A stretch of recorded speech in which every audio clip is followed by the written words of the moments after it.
सर्वसामान्य कार्यकर्त्याला बळीचा बकरा करण्याचा प्रयत्न केला। त्यांना जर लय खुमखुमी होती तर स्वतःच्या घरातला उमेदवार म्हणून त्यांनी पुढे यायला पाहिजे होतं। मग ही जी 118 आहे ना ती सुद्धा पडली नसती।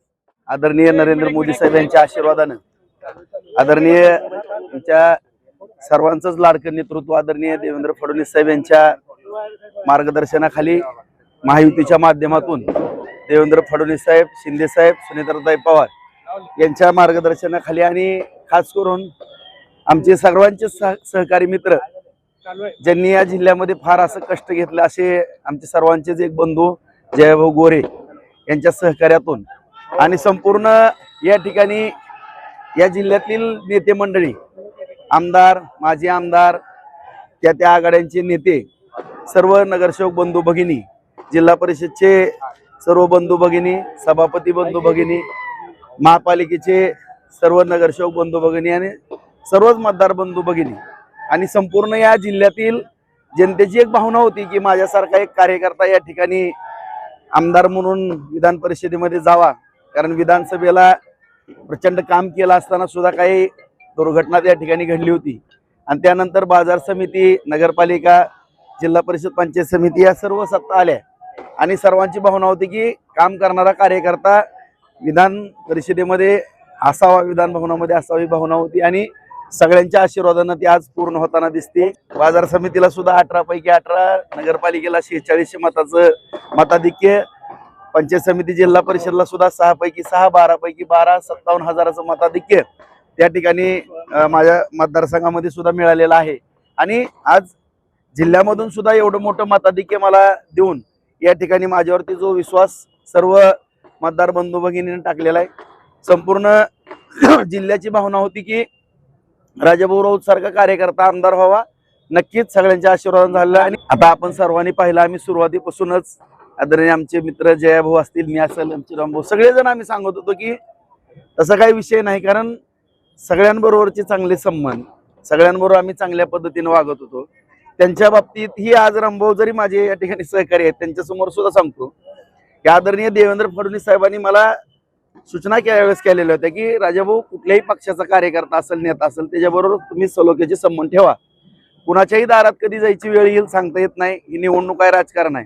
त्यांच्याबरोबरही गेल्या 1.5 महिन्यापर्यंत माझे संबंध चांगले होते, परंतु एवढा युगो आणि मुझे गिनो ही दुर्दैवाची बाब आहे।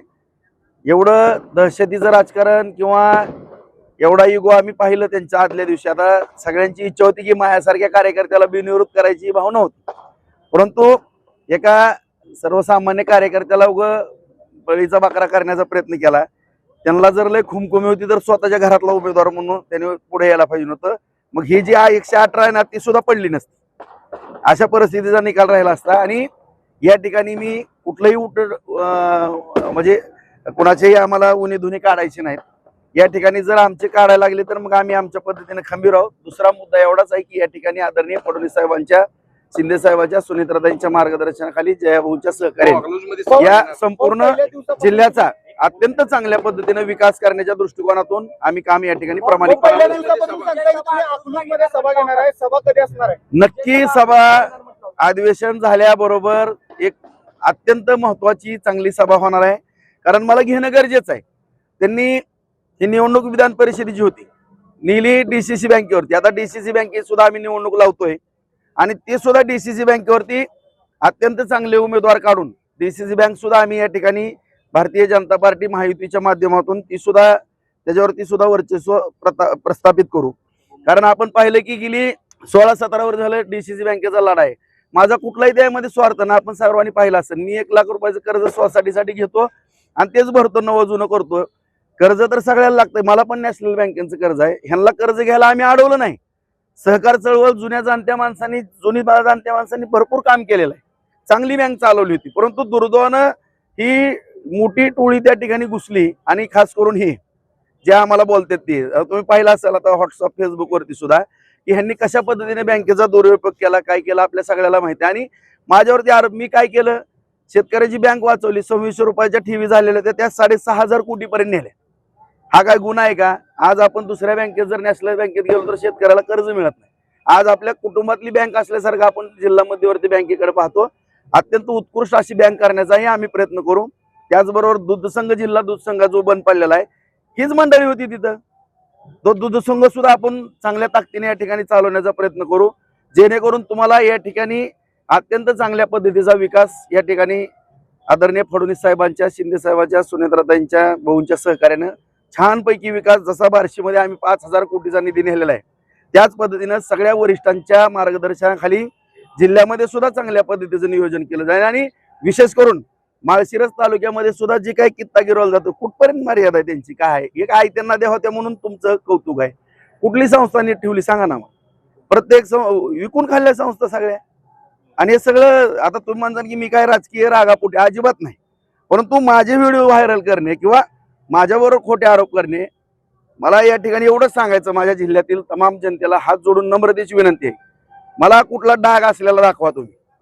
कुठल्या बँकेमध्ये 10 पैशाचं लपड आहे माझं, कुणाचा 1 रुपया बुडवला, कुठल्या बँकेमध्ये माझं NP आहे, कधी आयुष्यात 1 टाइम सेटलमेंट केली, माझा पण दूध संघ आहे, बाजार समिती आहे, 1 नंबरच्या संस्था आम्ही चालवतो. आज कृषी उत्पन्न बाजार समिती आहे, 21 कोटीची ठेव त्या ठिकाणी आहे. एवढी विकास कामं करून आज 50,000 एकर जमीन आम्ही बार्शीमध्ये वलिताखाली आणली, MIDC केली, कारखाने उभा केले, सगळे रस्ते जोडणारे सगळे केले, एवढं दळणवळणाची साधनं केली, जवळपास 37-60 तलाव केले. आज आणि भविष्यात आणि 50,000 एकर जमीन आम्ही वलिताखाली आणणार आहोत. 3 MIDC त्या ठिकाणी बार्शीमध्ये करतोय. असा चौतर्फा विकास आम्ही तालुक्यामध्ये करतोय. तीच पद्धत आम्ही जिल्ह्यामध्ये नक्की. किमया ग्रुप घेऊन येत आहे जुळे सोलापुरात आपल्या स्वप्नांना प्रत्यक्षात साकारणारा 168 2 BHK आणि 3 BHK लक्झुरियस फ्लॅट्सचा भव्य प्रकल्प. सोबतच मेडिटेशन आणि yoga hall, EV charging point, fully equipped gymnasium, मुलांसाठी library, study centre, walking track with common garden, cricket turf, मनोरंजनासाठी अनेक सुविधा उपलब्ध. किमया ग्रुपचे किमया स्वप्नसृष्टी हॉटेल सेलिब्रेशन समोर जुळे सोलापूर. संपर्क 77 800 43 800.